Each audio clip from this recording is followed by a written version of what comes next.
The Adventure of the Retired Colourman. Sherlock Holmes was in a melancholy and philosophic mood that morning. His alert, practical nature was subject to such reactions. "Did you see him?" he asked. "You mean the old fellow who has just gone out?" "Precisely." "Yes, I met him at the door." "What did you think of him?" "A pathetic, futile, broken creature." "Exactly, Watson. Pathetic and futile. But is not all life pathetic and futile? Is not his story a microcosm of the whole? We reach, we grasp, and what is left in our hands at the end? A shadow. Or worse than a shadow, misery." "Is he one of your clients?" "Well, I suppose I may call him so. He has been sent on by the Yard, just as medical men occasionally send their incurables to a quack. They argue that they can do nothing more, and that whatever happens, the patient can be no worse than he is." "What is the matter?" Holmes took a rather soiled card from the table. "Josiah Amberley. He says he was junior partner of Brickfall and Amberley, who are manufacturers of artistic materials. You will see their names upon paint-boxes. He made his little pile, retired from business at the age of 61, bought a house in Lewisham, and settled down to rest after a life of ceaseless grind. One would think his future was tolerably assured." "Yes, indeed." Holmes glanced over some notes which he had scribbled upon the back of an envelope. "Retired in 1896, Watson. Early in 1897 he married a woman 20 years younger than himself, a good-looking woman, too, if the photograph does not flatter. A competence, a wife, leisure. It seemed a straight road which lay before him, and yet within 2 years he is, as you have seen, as broken and miserable a creature as crawls beneath the sun. But what has happened? The old story, Watson, a treacherous friend and a fickle wife. It would appear that Amberley has one hobby in life, and it is chess. Not far from him at Lewisham there lives a young doctor who is also a chess player. I have noted his name as Dr. Ray Ernest. Ernest was frequently in the house, and an intimacy between him and Mrs. Amberley was a natural sequence, for you must admit that our unfortunate client has few outward graces, whatever his inner virtues may be. The couple went off together last week, destination untraced. What is more, the faithless spouse carried off the old man's deed box as her personal luggage, with a good part of his life savings within. Can we find the lady? Can we save the money? A commonplace problem so far as it has developed, and yet a vital one for Josiah Amberley. What would you do about it? Well, the immediate question, my dear Watson, happens to be, what will you do, if you will be good enough to understudy me? You know that I am preoccupied with this case of the 2 Coptic patriarchs, which should come to a head today. I really have not time to go out to Lewisham, and yet evidence taken on the spot has a special value. The old fellow was quite insistent that I should go, but I explained my difficulty. He is prepared to meet a representative. "By all means," I answered. "I confess I don't see that I can be of much service, but I am willing to do my best." And so it was that on a summer afternoon I set forth to Lewisham, little dreaming that within a week the affair in which I was engaging would be the eager debate of all England. It was late that evening before I returned to Baker Street and gave an account of my mission. Holmes lay with his gaunt figure stretched in his deep chair, his pipe curling forth slow wreaths of acrid tobacco, while his eyelids drooped over his eyes so lazily that he might almost have been asleep, were it not that at any halt or questionable passage of my narrative they half lifted, and 2 grey eyes, as bright and keen as rapiers, transfixed me with their searching glance. "The Haven is the name of Mr. Josiah Amberley's house," I explained. "I think it would interest you, Holmes. It is like some penurious patrician who has sunk into the company of his inferiors. You know that particular quarter, the monotonous brick streets, the weary suburban highways. Right in the middle of them, a little island of ancient culture and comfort, lies this old home, surrounded by a high sun-baked wall mottled with lichens and topped with moss. The sort of wall— "Cut out the poetry, Watson," said Holmes severely. "I note that it was a high brick wall." "Exactly. I should not have known which was the haven had I not asked a lounger who was smoking in the street. I have a reason for mentioning him. He was a tall, dark, heavily moustached, rather military-looking man. He nodded in answer to my inquiry, and gave me a curiously questioning glance, which came back to my memory a little later. I had hardly entered the gateway before I saw Mr. Amberley coming down the drive. I only had a glimpse of him this morning, and he certainly gave me the impression of a strange creature, but when I saw him in full light, his appearance was even more abnormal. I have, of course, studied it, and yet I should be interested to have your impression," said Holmes. "He seemed to me like a man who was literally bowed down by care. His back was curved as though he carried a heavy burden. Yet he was not the weakling that I had at first imagined, for his shoulders and chest have the framework of a giant, though his figure tapers away into a pair of spindled legs. Left shoe wrinkled, right one smooth. I did not observe that." "No, you wouldn't. I spotted his artificial limb. But proceed." "I was struck by the snaky locks of grizzled hair which curled from under his old straw hat, and his face, with its fierce, eager expression, and the deeply lined features." "Very good, Watson. What did he say?" "He began pouring out the story of his grievances. We walked down the drive together, and of course I took a good look round. I have never seen a worse-kept place. The garden was all running to seed, giving me an impression of wild neglect, in which the plants had been allowed to find the way of nature rather than of art. How any decent woman could have tolerated such a state of things I don't know. The house, too, was slatternly to the last degree, but the poor man seemed himself to be aware of it and to be trying to remedy it, for a great pot of green paint stood in the centre of the hall, and he was carrying a thick brush in his left hand. He had been working on the woodwork. He took me into his dingy sanctum, and we had a long chat. Of course, he was disappointed that you had not come yourself. "I hardly expected," he said, "that so humble an individual as myself, especially after my heavy financial loss, could obtain the complete attention of so famous a man as Mr. Sherlock Holmes." I assured him that the financial question did not arise. "No, of course it is art for art's sake with him," said he. "But even on the artistic side of crime, he might have found something here to study. And human nature, Dr. Watson, the black ingratitude of it all. When did I ever refuse one of her requests? Was ever a woman so pampered? And that young man, he might have been my own son. He had the run of my house. And yet, see how they have treated me. Oh, Dr. Watson, it is a dreadful, dreadful world." That was the burden of his song for an hour or more. He had, it seems, no suspicion of an intrigue. They lived alone, save for a woman who comes in by the day and leaves every evening at 6. On that particular evening, old Amberley, wishing to give his wife a treat, had taken 2 upper-circle seats at the Haymarket Theatre. At the last moment she had complained of a headache and had refused to go. He had gone alone. There seemed to be no doubt about the fact, for he produced the unused ticket which he had taken for his wife.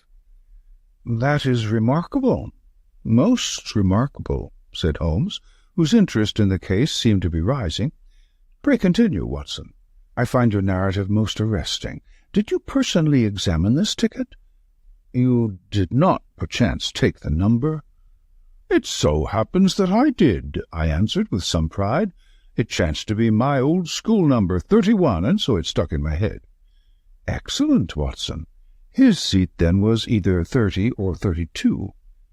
"Quite so," I answered, with some mystification, "and on B row." "That is most satisfactory. What else did he tell you?" "He showed me his strong room, as he called it. It is really a strong room, like a bank, with iron door and shutter, burglar-proof, as he claimed. However, the woman seems to have had a duplicate key, and between them they had carried off some £7,000 worth of cash and securities." "Securities? How could they dispose of those? He said that he had given the police a list and that he hoped they would be unsaleable. He had got back from the theatre about midnight and found the place plundered, the door and window open, and the fugitives gone. There was no letter or message, nor has he heard a word since. He at once gave the alarm to the police. Holmes brooded for some minutes. You say he was painting. What was he painting? Well, he was painting the passage, but he had already painted the door and woodwork of this room I spoke of. Does it not strike you as a strange occupation in the circumstances? One must do something to ease an aching heart.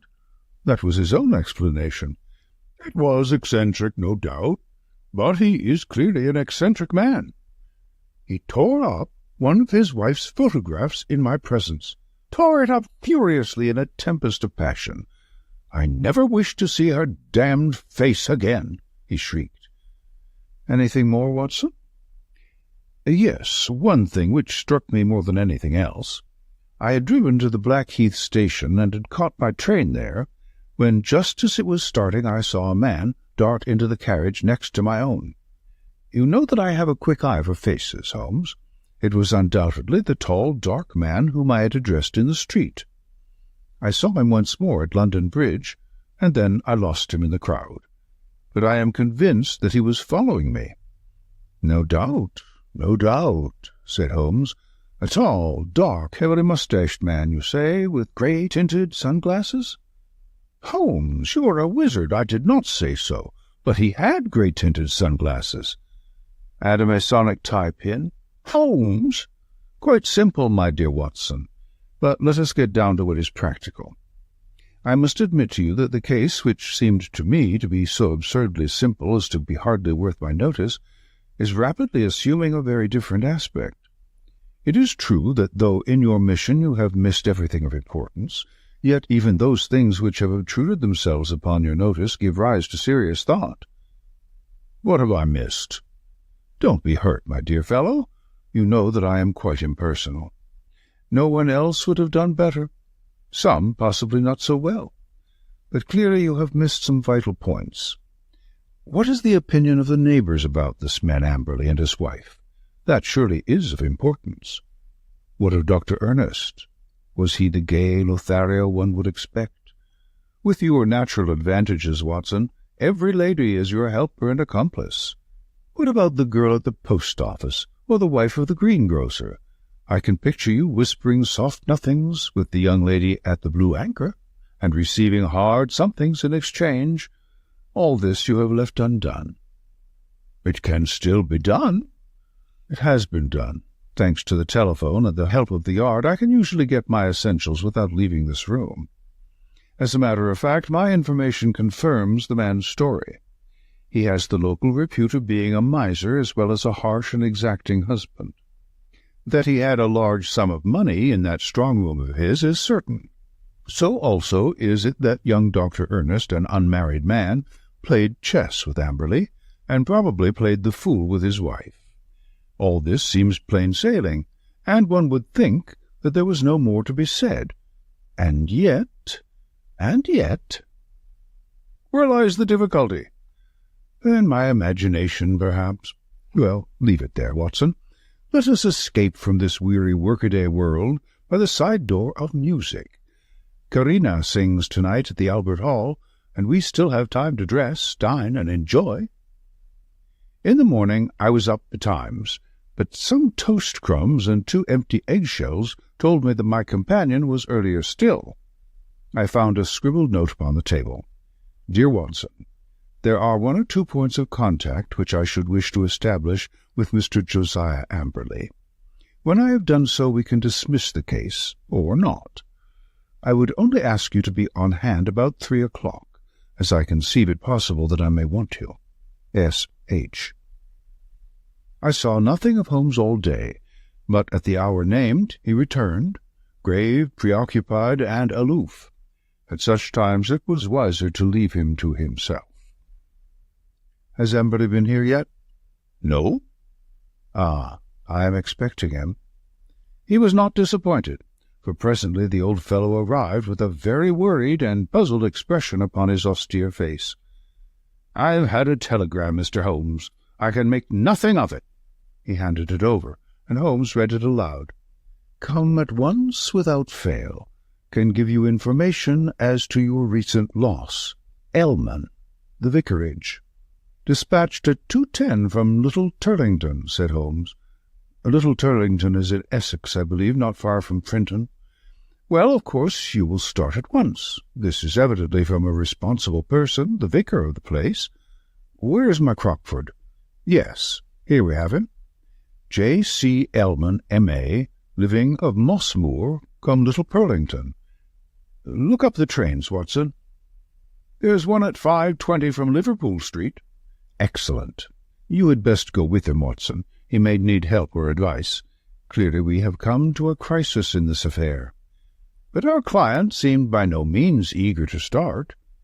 "It's perfectly absurd, Mr. Holmes," he said. "What can this man possibly know of what has occurred? It is a waste of time and money." "He would not have telegraphed to you if he did not know something. Wire at once that you are coming." "I don't think I shall go." Holmes assumed his sternest aspect. "It would make the worst possible impression both on the police and upon myself, Mr. Amberley, if when so obvious a clue arose you should refuse to follow it up. We should feel that you were not really in earnest in this investigation." Our client seemed horrified at the suggestion. "Why, of course I shall go, if you look at it that way," said he.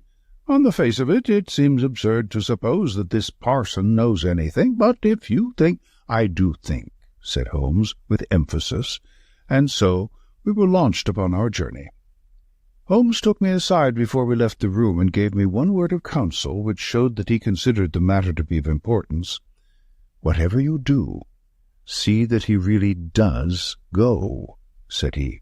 "Should he break away or return, get to the nearest telephone exchange and send the single word, 'bolted.' I will arrange here that it shall reach me wherever I am."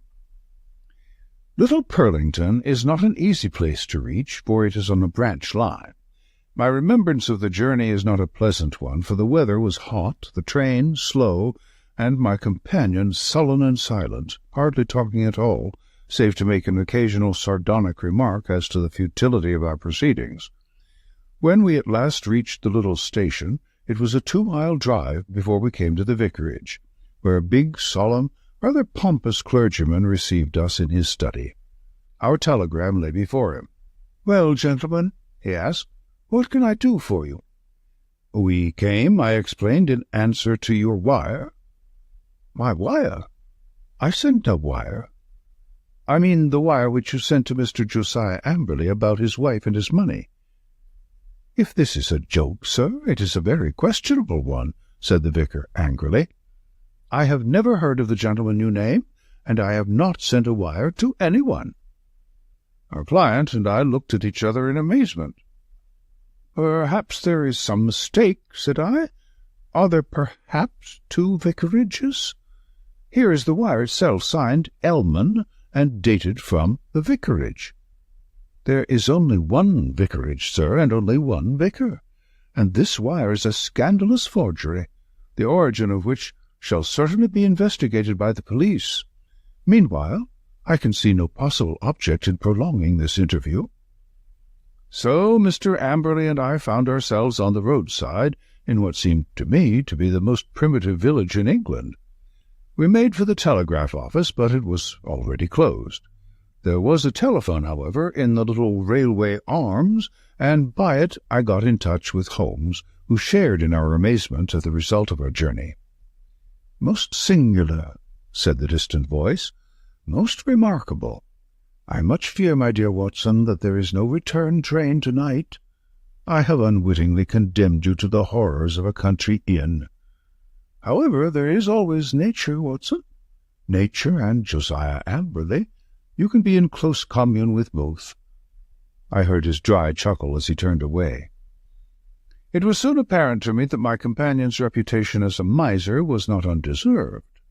He had grumbled at the expense of the journey, had insisted upon travelling 3rd class, and was now clamorous in his objections to the hotel bill.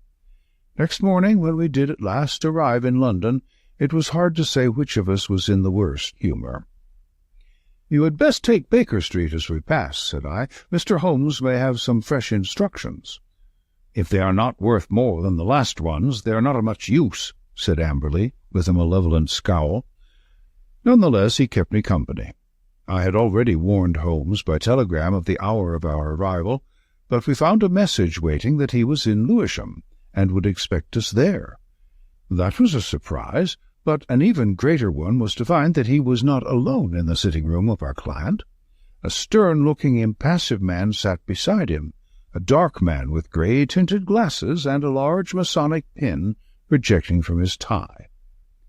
"This is my friend Mr. Barker," said Holmes. "He has been interesting himself also in your business, Mr. Josiah Amberley, though we have been working independently. But we both have the same question to ask you." Mr. Amberley sat down heavily. He sensed impending danger. I read it in his straining eyes and his twitching features. "What is the question, Mr. Holmes?" "Only this. What did you do with the bodies?" The man sprang to his feet with a hoarse scream. He clawed into the air with his bony hands. His mouth was open, and for the instant he looked like some horrible bird of prey. In a flash we got a glimpse of the real Josiah Amberley, a misshapen demon with a soul as distorted as his body. As he fell back into his chair, he clapped his hand to his lips as if to stifle a cough. Holmes sprang at his throat like a tiger and twisted his face towards the ground. A white pellet fell from between his gasping lips. "No short-cuts, Josiah Amberley. Things must be done decently and in order. What about it, Barker?" "I have a cab at the door," said our taciturn companion. "It is only a few 100 yards to the station. We will go together. You can stay here, Watson. I shall be back within half an hour." The old colourman had the strength of a lion in that great trunk of his, but he was helpless in the hands of the two experienced manhandlers. Wriggling and twisting, he was dragged to the waiting cab, and I was left to my solitary vigil in the ill-omened house. In less time than he had named, however, Holmes was back, in company with a smart young police inspector. "I've left Barker to look after the formalities," said Holmes. "You had not met Barker, Watson. He is my hated rival upon the Surrey shore. When you said a tall, dark man, it was not difficult for me to complete the picture. He has several good cases to his credit, has he not, Inspector?" "He has certainly interfered several times," the inspector answered with reserve. "His methods are irregular, no doubt, like my own. The irregulars are useful sometimes, you know. You, for example, with your compulsory warning about whatever he said being used against him, could never have bluffed this rascal into what is virtually a confession." "Perhaps not. But we get there all the same, Mr. Holmes. Don't imagine that we had not formed our own views of this case, and that we would not have laid our hands on our man. You will excuse us for feeling sore when you jump in with methods which we cannot use, and so rob us of the credit." "There shall be no such robbery, Mackinnon.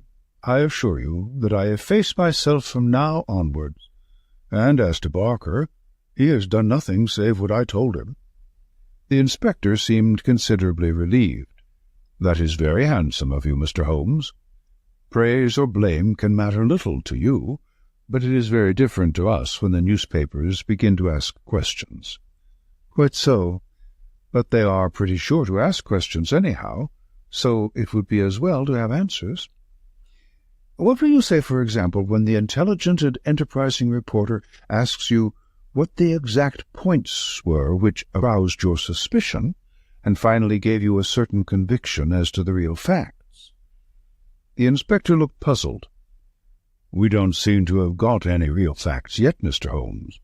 You say that the prisoner, in the presence of 3 witnesses, practically confessed, by trying to commit suicide, that he had murdered his wife and another.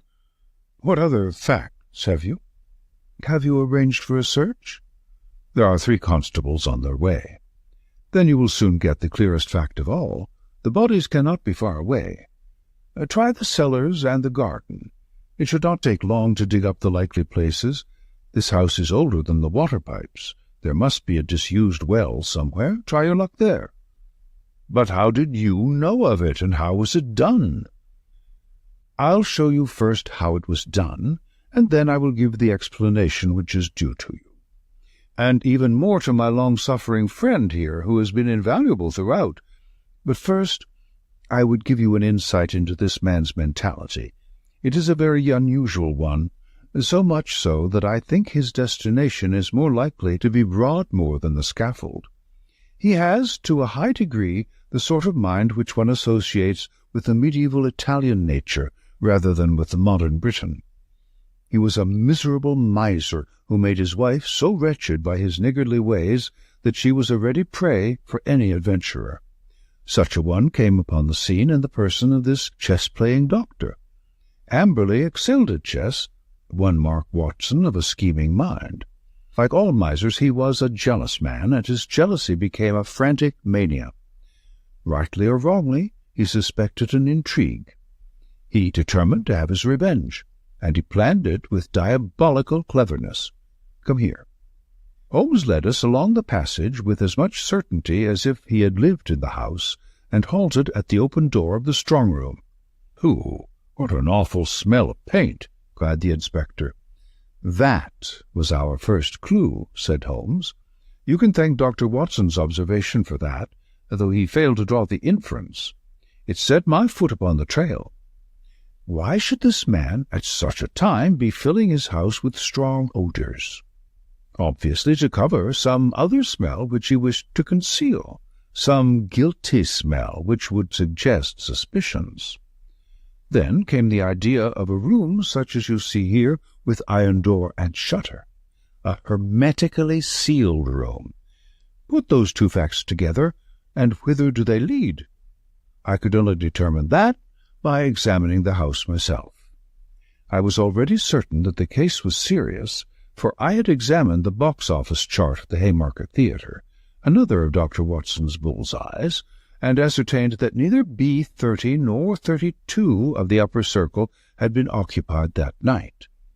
Therefore, Amberley had not been to the theatre, and his alibi fell to the ground. He made a bad slip when he allowed my astute friend to notice the number of the seat taken for his wife. The question now arose how I might be able to examine the house. I sent an agent to the most impossible village I could think of, and summoned my man to it at such an hour that he could not possibly get back. To prevent any miscarriage, Dr. Watson accompanied him. The good vicar's name I took, of course, out of my Crockford. Do I make it all clear to you?" "It is masterly," said the inspector in an awed voice. There being no fear of interruption, I proceeded to burgle the house. Burglary has always been an alternative profession, had I cared to adopt it, and I have little doubt that I should have come to the front. Observe what I found. You see the gas pipe along the skirting here. Very good. It rises in the angle of the wall, and there is a tap here in the corner. The pipe runs out into the strong-room, as you can see, and ends in that plaster rose in the centre of the ceiling, where it is concealed by the ornamentation. That end is wide open. At any moment, by turning the outside tap, the room could be flooded with gas. With door and shutter closed, and the tap full on, I would not give 2 minutes of conscious sensation to anyone shut up in that little chamber. By what devilish device he decoyed them there I do not know, but once inside the door they were at his mercy. The inspector examined the pipe with interest. "One of our officers mentioned the smell of gas," said he, "but, of course, the window and door were open then, and the paint, or some of it, was already about." He had begun the work of painting the day before, according to his story.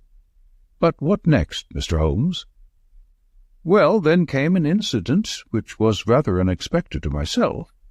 I was slipping through the pantry window in the early dawn when I felt a hand inside my collar, and a voice said, "Now, you rascal, what are you doing in there?" When I could twist my head round, I looked into the tinted spectacles of my friend and rival, Mr. Barker. It was a curious foregathering, and set us both smiling. It seems that he had been engaged by Dr. Ray Ernest's family to make some investigations, and had come to the same conclusion as to foul play. He had watched the house for some days, and had spotted Dr. Watson as one of the obviously suspicious characters who had called there. He could hardly arrest Watson, but when he saw a man actually climbing out of the pantry window, there came a limit to his restraint. Of course, I told him how matters stood, and we continued the case together. Why him? Why not us? Because it was in my mind to put that little test which answered so admirably. I fear you would not have gone so far. The inspector smiled. Well, maybe not. I understand that I have your word, Mr. Holmes, that you step right out of the case now, and that you turn all your results over to us. Certainly. That is always my custom. Well, in the name of the force, I thank you. It seems a clear case, as you put it, and there can't be much difficulty over the bodies. I'll show you a grim little bit of evidence, said Holmes, and I am sure Amberley himself never observed it. You'll get results, Inspector, by always putting yourself in the other fellow's place and thinking what you would do yourself. It takes some imagination, but it pays.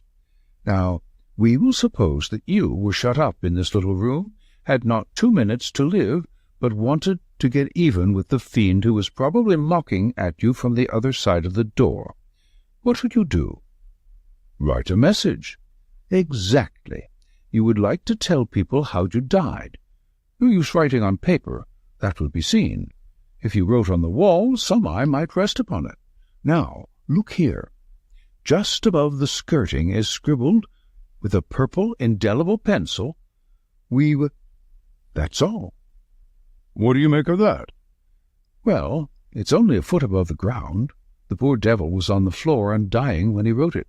He lost his senses before he could finish. He was writing, "We were murdered." That's how I read it. If you find an indelible pencil on the body, we'll look out for it, you may be sure. But those securities, clearly there was no robbery at all, and yet he did possess those bonds.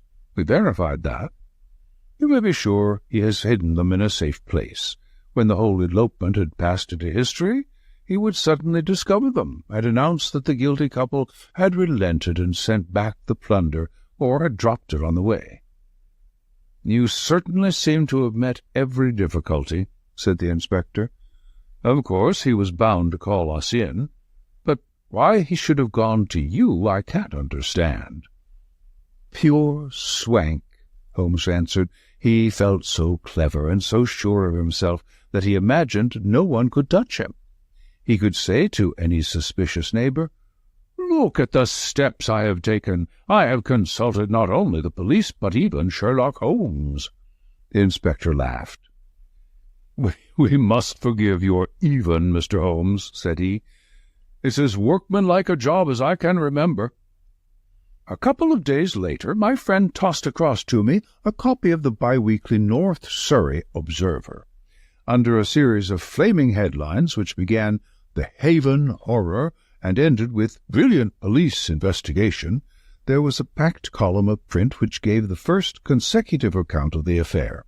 The concluding paragraph is typical of the whole. It ran thus: "The remarkable acumen by which Inspector Mackinnon has deduced from the smell of paint that some other smell, that of gas, for example, might be concealed.